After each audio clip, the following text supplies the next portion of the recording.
Sir एक चीज कर दो मोबाइल को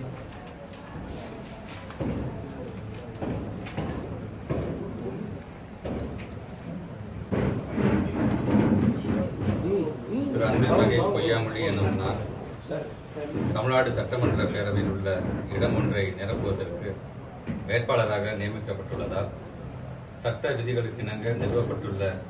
இந்திய அரசியலமைப்பின்பால் உண்மையான நம்பிக்கையும் கட்டுப்பாடும் கொண்டிருப்பேன் என்றும் இந்திய நாட்டின் முழு முதல் ஆட்சியமையையும் ஒருமைப்பாட்டையும் நிலைநிறுத்துவேன் என்றும் உளமாற உறுதி கூறுகிறேன். தமிழக